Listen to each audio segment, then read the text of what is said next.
Bismillahirrahmanirrahim. Al-Fatihah ila hadratin Nabi Muhammadin sallallahu alaihi wasallam wa ala alihi wa sahbihi wa dhurriyyatihi wa ahli baitihi al-kiram. Khususan li muallifi hadhil kutub Asy-Syaikh Shihabuddin Ahmad ibn Hajar al-Asqalani wa Syekh Muhammad Nawawi al-Jawi wa Syekh Yati wa Syekh Mujahir wa Syekh Bukhari wa Syekh Abdul Mu'in wa Syekh Muallim Syafi'i Hadami wa Syekh Abdul Karim Marzuki wa Syekh Mirdin wa jami'i masyayikhina wa muallimina wa ustadzina wa li abaina wa li ummahatina wa li futuhil ilmi wal khairi wal hikam. Al-Fatihah.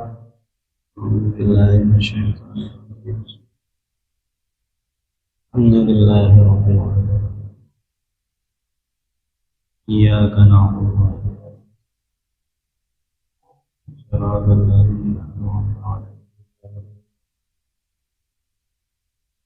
Bismillah walhamdulillah wassalatu wassalamu ala rasulillah Sayyidina Muhammad ibn Abdullah wa alihi wa sahbihi wa mawala.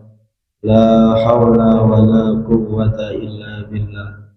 Wa'lamu anna an-nabiyya sallallahu alaihi wasallam qala la yanbaghi lil 'alimi an yaskuta bi 'ilmihi wa la lil jahili an yaskuta bi jahlihi. وبسند المتصل الإمام المؤلف رحمه الله تعالى وأدام النفع به وبعلومه في الدارين آمين. قال رب اشرح لي صدري ويسر لي أمري واحلل عقدة من لساني يفقهوا قولي. رب اشرح لي صدري ويسر لي أمري واحلل عقدة من لساني يفقهوا قولي. رب اشرح لي صدري ويسر لي أمري بجاه سيدنا محمد sallallahu alaihi wasallam. Para jamaah yang dimuliakan Allah Subhanahu wa taala, mari kita lanjutkan kajian kita, yaitu makalah yang kelima. Jadi kita masih melanjutkan makalah yang kelima, yang mana minggu yang lalu belum selesai. Bismillahirrahmanirrahim. Qala al-muallifu rahimahullahu ta'ala. Kemarin kan dijelasin bahwasannya Sayyidina Utsman itu berkata, hendaknya orang yang beriman jangan merasa dirinya baik-baik saja. Harus ada kekhawatiran yang ada pada dirinya.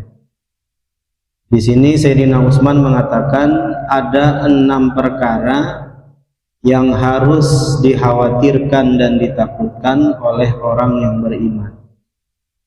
Yang pertama, dari sisi Allah Subhanahu wa ta'ala, kita harus takut bahwasannya sewaktu-waktu Allah akan mengambil keimanan kita. Kemudian yang kedua, dari sisi malaikat hafadzah. Jangan sampai nanti malaikat hafadzah itu membuka topeng kita di dunia itu, dibuka sama malaikat hafadzah di akhirat. Nah, kemudian ini kita masuk yang ketiga, kekhawatiran yang harus kita waspadai, ya, dari sisi syaitan di situ. Ya, betul situ ya. Wasalisu, adapun yang ketiga, ayyakhafa, hendaknya orang yang beriman itu merasa khawatir, merasa takut, min qibali syaitana, dari sisi setan. Apa itu? Ayyubtila amalahu as-salihat. Setan itu akan membatalkan amal soleh kita. Nah, ini nih yang harus kita waspadai. Jadi ketika kita beribadah, ketika kita melakukan amal soleh, kita harus jaga betul amal kita ini, bagaimana caranya agar tidak batal amal kita ini. Yang mana setan itu akan senantiasa membatalkan amal soleh kita yang sudah kita kerjakan di situ. Contohnya, biasanya nih kita melakukan amal soleh itu setan langsung godain kita. Gimana caranya biar kita ini dalam beramal itu riya? Kita riya, ya kita pertontonin kepada orang lain di situ. Ya, dia jalan dari rumah mau ngaji di situ, dia sengaja banget lewatin orang-orang biar dikata dia rajin ngajinya di situ.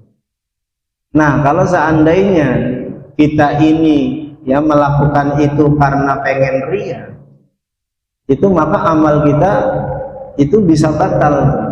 Lantaran apa? Lantaran kitanya ria, kitanya ibadah bukan karena Allah di situ.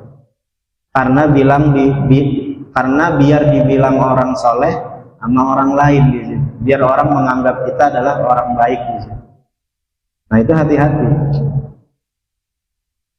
Kemudian ketika kita udah bisa tuh ya menjaga amal kita dari riya, digoda lagi sama setan, timbul sifat ujub.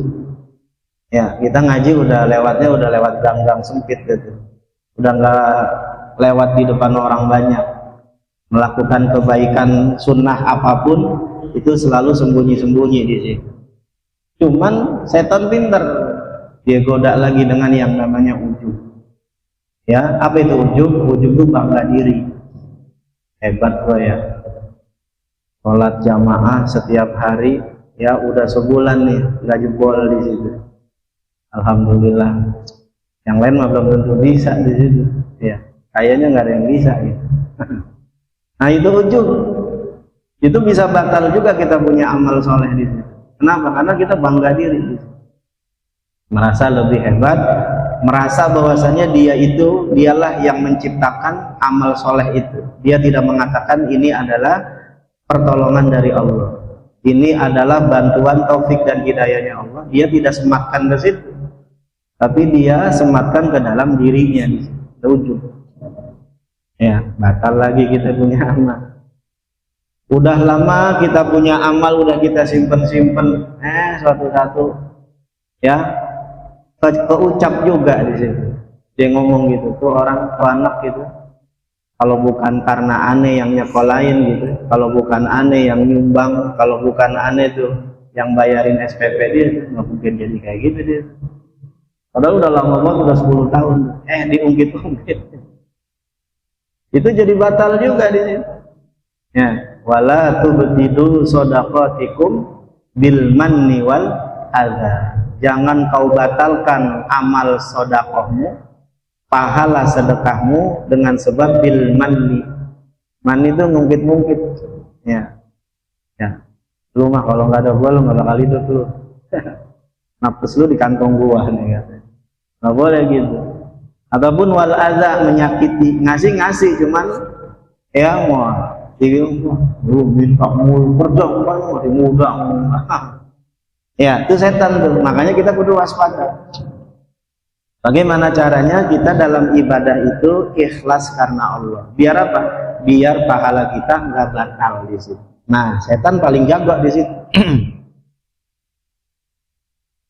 Warabi'u, adapun yang keempat, ayyakhafa, dia merasa takut, dia merasa khawatir min qibali malakil maut, dari sisi malaikat maut. Siapa malaikat maut? Malaikat Israel. Ya, kita ini hidup di dunia ya pasti dibayang-bayangi oleh malaikat yang namanya malaikat Israel, yang mana setiap harinya itu dia selalu gentayangan buat nyabutin ya ruh daripada setiap manusia di sini. Apa yang kita khawatirin, apa yang kita takutin? Ayyakhudahu, dia mengambil yahu akan ruhnya itu orang yang beriman. Jelasnya yakbidu, dia mencabut ruhahu akan ruhnya orang beriman, hala kaunihi, hal keadaannya orang yang beriman itu fi ghaflatin anillahi ta'ala, pada keadaan lalai daripada Allah Subhanahu wa taala, baghtatan, secara tiba-tiba. Ai jelasnya faj'atan, secara tiba-tiba, min ghairi taqaddumi sababil mauti, dari ketiadaan pendahuluan sebab-sebab kematian.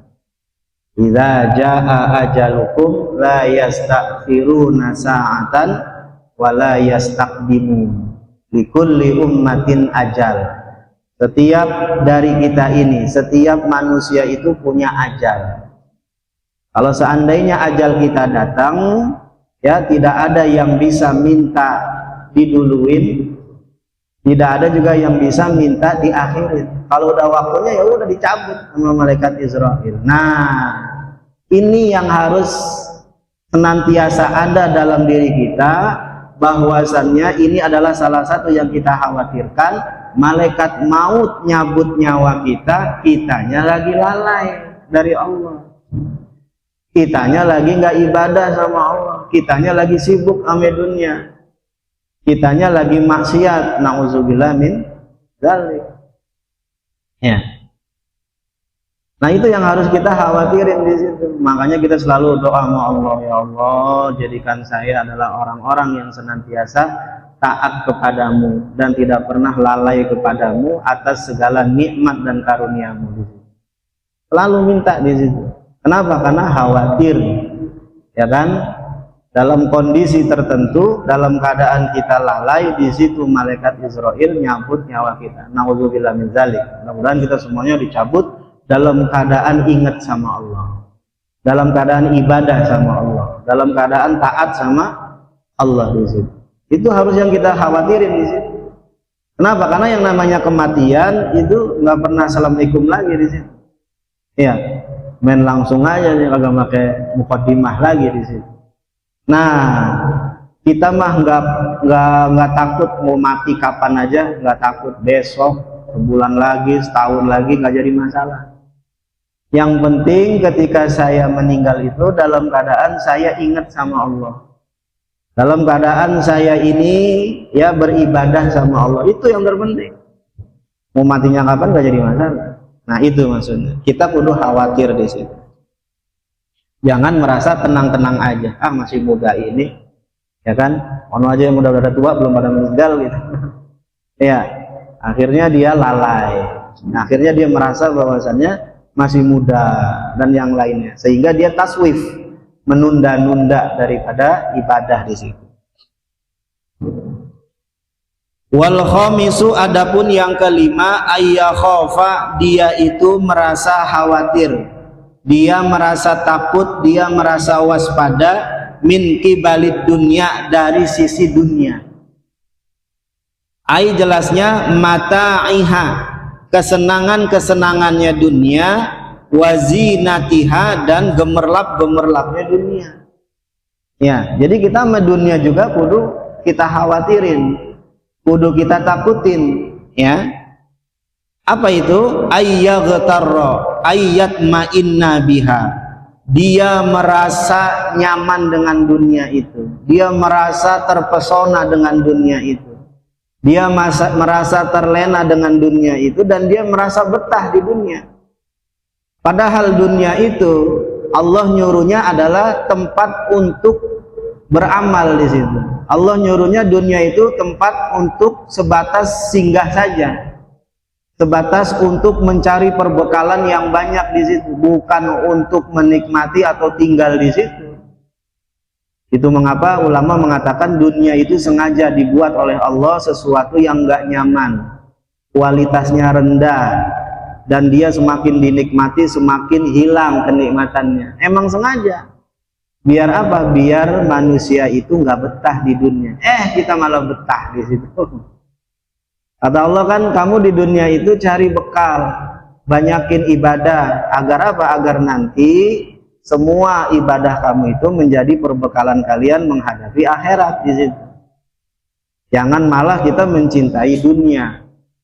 Ya. Nah, jangan sampai kita terlena, jangan sampai kita ini tenggelam dalam yang namanya sukaria dunia di situ.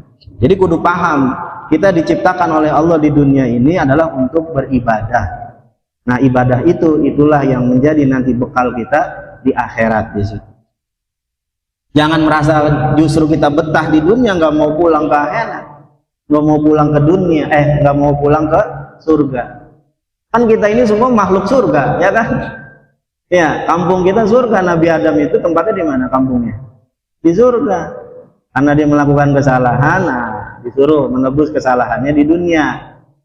Kalau udah rapi baru pulang ke surga lagi di situ. Masa kita di sini? Ya. Nah, gimana caranya biar kita bisa pulang kampung lagi ke surga di situ? Nah, maka dengan cara memperbanyak ibadah, memperbanyak ketaatan kepada Allah Subhanahu wa Ta'ala. Wa tusghiluhu, dan dunia menyibukkannya dia itu anil akhirati, daripada akhirat. Wa yansa, dan dia melupakan ya ahwalaha, akan huru-hara akhirat. Dia ngerasa enak di dunia sehingga dia menikmati tuh ya gemerlap dunia. Dia menikmati apa yang ada di dunia, makan enak, tempat enak, rumah mewah, mobil dan yang lainnya. Karena dia itu terpesona dengan kebahagiaan dunia, dia lupa sama akhirat. Bahkan dia nggak sempat untuk beribadah kepada Allah Subhanahu wa Ta'ala. Bahkan dia lupa bahwasannya nanti di kubur itu ada yang namanya siksa kubur di situ. Yang mana di situ akan mungkar nakir mempertanyakan tentang amal perbuatan kita ketika di dunia di situ. Nah, itu. Jadi kalau orang yang lupa sama akhirat, sama dunia itu, maka dia itu terlalaikan, dia itu terpesona, sehingga dia menyibukkan diri, tersibukkan oleh dunia, sehingga akhiratnya itu tidak teringat oleh dia, sehingga lupa tuh akhiratnya. Wasadisu, dan yang terakhir ayyakhafa, hendaknya dia merasa takut, merasa khawatir, min kibalil ahli wal iyali, dari sisi keluarga ya, dan ya sama, ahli kan keluarga kita, iyal juga keluarga di sini, dari keluarga kita. Wahum, dan mereka itu man yamunahum, orang yang dalam tanggungan biaya hidup kita, itu namanya ahlul atau al-iyal di situ. Kita juga kudu takut, khawatir daripada mereka, istri kita, anak-anak kita, ya cucu-cucu kita dan yang lainnya. Gimana caranya itu? Jangan merasa kita dengan mereka kita sayang, tapi di sisi lain dia menyibukkan kita daripada Allah di situ. Ya, antar dulu ngajinya, cucu lagi main, antar dulu ininya, anak lagi ini dan yang lainnya. Nah, jangan sampai seperti itu di situ. Apa itu yang harus kita khawatirin? Ayyastaghila, menyibukkan dia itu bihim, dengan mereka. Emang setan yang pintar banget gitu, kalau goda kita ada aja tuh. Lempengan kita mau ibadah, lempengan kita mau ngaji, lempengan kita mau, ada aja tuh kita punya anak gitu kan. Ya, ini ya gitu dan yang lainnya. Ya, tipis banget gitu. Jago banget gitu. Sehingga kita luluh juga gitu. Udah dah. Ya, kali ini doang ngaji kan bisa besok-besok lagi. Tuh begitu. Itu penyakit sebenarnya. Kalau sekali kita udah jebol, itu akan ketagihan, membuka kesempatan yang lainnya itu untuk kita jebol juga di situ. Ya, nah jangan sampai itu perlu kita waspadai juga tuh. Jangan sampai kita punya anak, kita punya istri, kita punya keluarga, ya dapat menyibukkan kita ya daripada beribadah kepada Allah Subhanahu wa Ta'ala. Fayusghilunahu, maka mereka itu tuh keluarga kita, anak kita, istri kita, cucu kita, membuat sibuk akan si orang itu, akan orang yang beriman itu, an dzikrillahi ta'ala, dari mengingat Allah Subhanahu wa Ta'ala di situ. Jangan sampai keluarga kita menjadi penghalang kita daripada mengingat Allah Subhanahu wa Ta'ala. Inna auladakum wa azwajakum fitnah, bahwasannya anak-anak kalian, istri-istri kalian itu bisa menjadi fitnah bagi kita. Kalau seandainya mereka itu justru menghalangi kita daripada ingat sama Allah, menghalangin kita daripada taat sama Allah. Kan kemarin dijelasin tuh, ad-dunya mal'unatun wa ma fiha mal'unatun. Dunia dan seisinya itu, kata Nabi, semuanya terlaknat. Illa dzikrallahi ta'ala, kecuali dunia itu justru mengingatkan kita kepada Allah. Wa ma walahu, dan sesuatu yang apa namanya itu, menggiring kita kepada ingat kepada Allah di sini. Jadi dunia itu adalah sesuatu yang tidak terlaknat. Dunia itu sesuatu yang terpuji, manakala justru meningkatkan kita dalam ingat kepada Allah Subhanahu wa taala. Tapi justru jangan sebaliknya, dikasih nikmat sama Allah, ya kan, dia doa tuh dari tahun kemarin doanya itu mulu, ya kan, dibaca doanya Allah, ya Allahumma yasir lana umurana, Allahumma yasir, itu mulu yang dia minta. Tiba-tiba Allah dikasih tuh, diijabah, nih lu minta mulu, nih gua kasih. Malah justru apa yang Allah kasih itu justru menjauhkan dia daripada ingat sama Allah Subhanahu wa ta'ala. Makanya hati-hati tuh, terkadang doa kita yang kita minta sama Allah, yang selama ini Allah nggak kasih, belum kasih, itu sama Allah itu ditahan-tahan, dan yang lainnya cuman kita minta mulu, minta sehat, minta biar duitnya rada banyakan, minta ini dan yang lainnya, dia nggak sabar gitu. Itu bisa jadi nanti Allah akan tunaikan, Allah akan Allah akan kabulkan apa yang menjadi sebuah harapan dan doa dia itu justru menjadi hijab bagi dia, justru menjadi penutup bagi dia kepada Allah Subhanahu wa ta'ala. Siapa yang nggak kenal Qarun, dulunya ahli ibadah, ketika dia pengen banget jadi orang kaya gitu kan, maksa mulu sama Nabi Musa, akhirnya dikasih sama Allah. Tuh lihat tuh, justru kekayaan hartanya si Qarun itu menjadi penghalang dia dari Allah Subhanahu wa ta'ala. Jadi kudu takut-takut juga kita ketika kita berdoa sesuatu itu gitu. Kenapa? Karena khawatir yang kita minta ketika dikabulin sama Allah justru jadi hijab, justru jadi penghalang kita sama Allah. Contohnya apa? Kita sakit nih, sakit rajin banget kita ibadah, nyebut nama Allah juga rajin, ya Allah, ya Rahman, ya Rahim, ya Syafi, selalu tuh dia baca Quran, dia sholawatan, megang lompongan, dikasih sehat sama Allah di situ, udah lupa aja, udah urusan udah selesai, ya udah. Kan kita begitu banget tuh. Kita nih kalau urusan sama kelurahan belum kelar, kan kita bolak-balik ke kelurahan tuh, bikin KTP itu, bolak-balik. Coba ada urusannya kelar, udah kagak balik lagi nih. Tuh sifatnya manusia nih. Jadi kadang-kadang tuh apa yang mungkin Allah belum kasih, itu Allah khawatir nanti kalau dikasih itu justru menjadi penghalang dia dalam beribadah kepada Allah di situ. Ya. Dulu masih dia punya rumah makan satu, masih rajin ngajinya, masih rajin ibadahnya. Dia ketemu sama gurunya, dia bilang sama guru doain biar usaha saya berkah di situ, biar usaha saya makin maju dan yang lain. Akhirnya benar diijabah, ya dia punya warung makan itu sampai 5 nambah dan yang lain. Ya sejak itu pula dia kagak ngaji-ngaji lagi di situ. Nah itu khawatir justru menjadi hijab bagi kita di situ. Ya. Nah kita juga harus waspada terhadap kita punya keluarga. Jangan sampai justru keluarga kita itu menjadi penghambat, penghalang kita daripada ingat sama Allah Subhanahu wa ta'ala.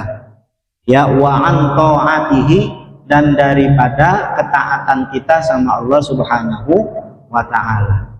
Nah, kita kudu waspada juga. Kita kudu khawatir juga terhadap kita punya keluarga di situ.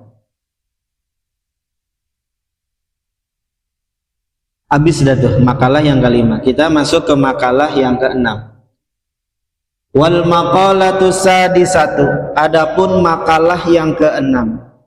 An Ali radhiyallahu anhu, yang datangnya daripada Sayyidina Ali radhiyallahu anhu, wa qarrama wajhahu, ya, annahu qala, bahwasannya beliau berkata, apa kata beliau?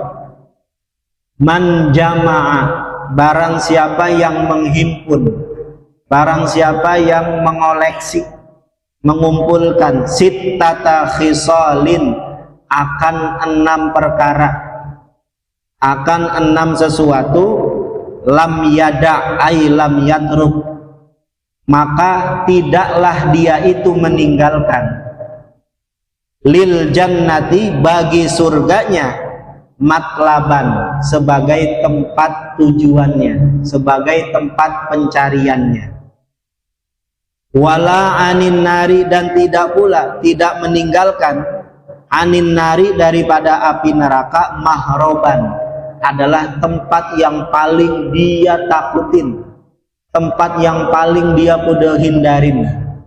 Tuh, jadi kata Sayyidina Ali nih, orang yang mengumpulkan 6 perkara ini nih, nanti bakal kita sebutin, maka dia akan tetap berada di koridor, di jalan yang benar.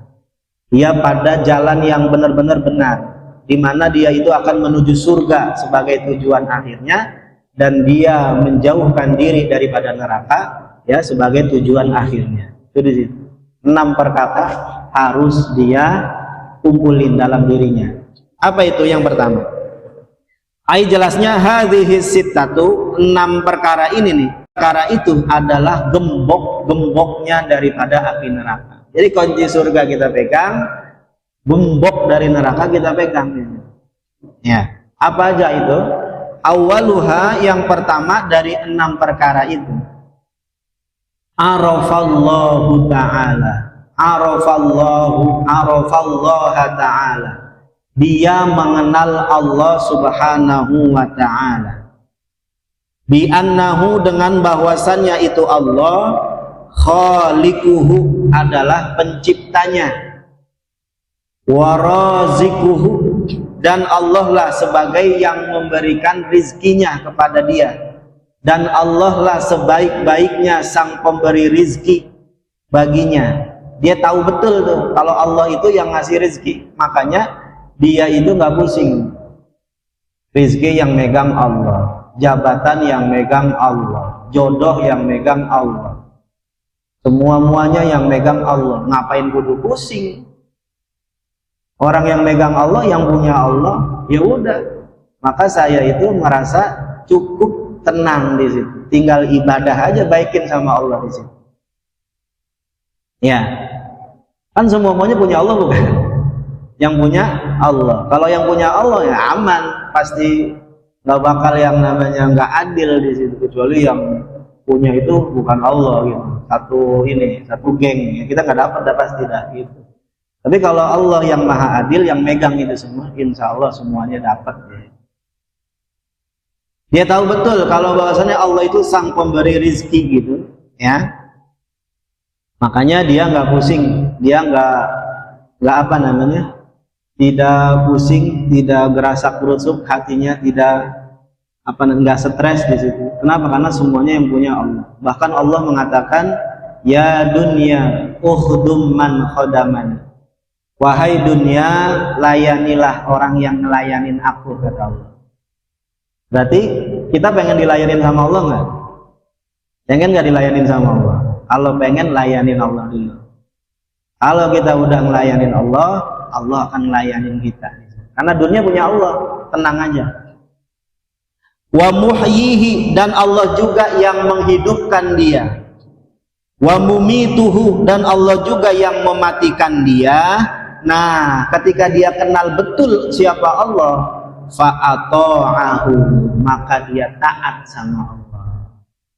Karena Allah lah yang menciptakan dia. Bayangin aja tuh, dulu mak kita sama bapak kita ketika bikin kita, itu kan potensi kita itu sedikit sekali gitu kesempatannya. Bayangin aja berapa kita saingannya sampai jutaan gitu, yang Allah pilih kita ya sih.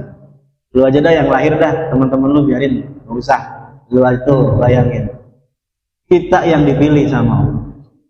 Kemudian udah gitu Allah lah yang ngasih rizki. Ya, rizki kita dari mulai kita di alam rahim tuh sampai gini hari itu nggak pernah putus. Ya, Yang pusing kan kitanya nggak pernah syukur sama Allah, nggak pernah terima kasih sama Allah, ya begitu jadi hidupnya gitu. Selalu ngerasa kurang, ngerasa gerusuk dan yang lain yang nggak tenang. Dan dia tahu Allah lah yang menghidupkan dia dan yang mematikan dia, karena dia udah paham, dia kenal Allah itu adalah sebagai pencipta dan yang lainnya pemberi rizki, fa'ata'ahu, maka dia mentaati Allah.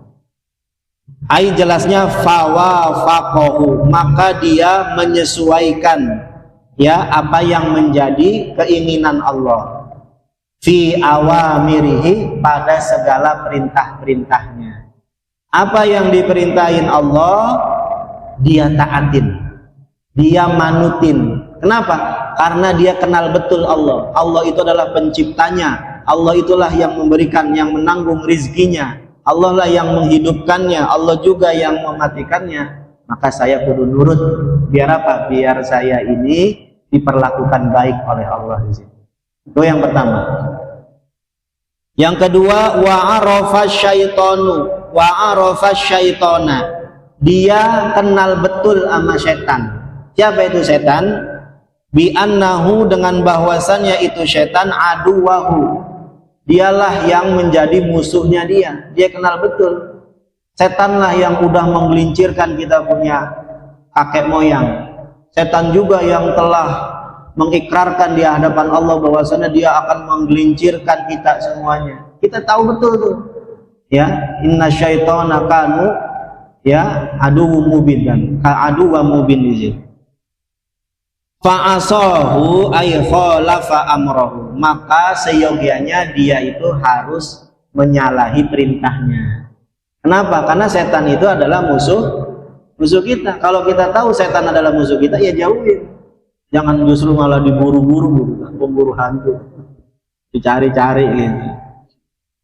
Orang disuruhnya menjauh tapi malah mendekati di sini. Kemudian selanjutnya wa'arafal akhirata, dia kenal betul akan akhirat. Bi annaha, bahwasannya itu akhirat darul baqa'i, adalah tempat kekal, tempat yang kekal. Akhirat itu, surga itu kekal. Khalidina fiha, selamanya kita di surga itu kekal. Kita tahu nih kalau dunia itu sementara, dunia itu akan habis, dunia itu akan fana, dunia itu akan kiamat. Beda sama akhirat. Kalau akhirat itu nggak bakal binasa, nggak bakal fana.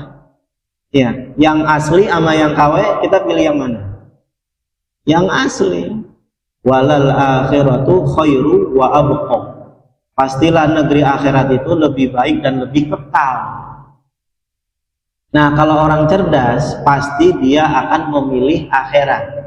Kenapa? Karena akhirat itu darul baqa, adalah rumah atau tempat tinggal yang kekal. Ya, kalau di sini kan kita digusur gitu kan. Digusur sampai kemana-mana tahu ya. Nah, setelah dia tahu bahwasannya akhirat itu adalah negeri yang kekal, fatolabaha, maka dia cari itu yang namanya akhirat.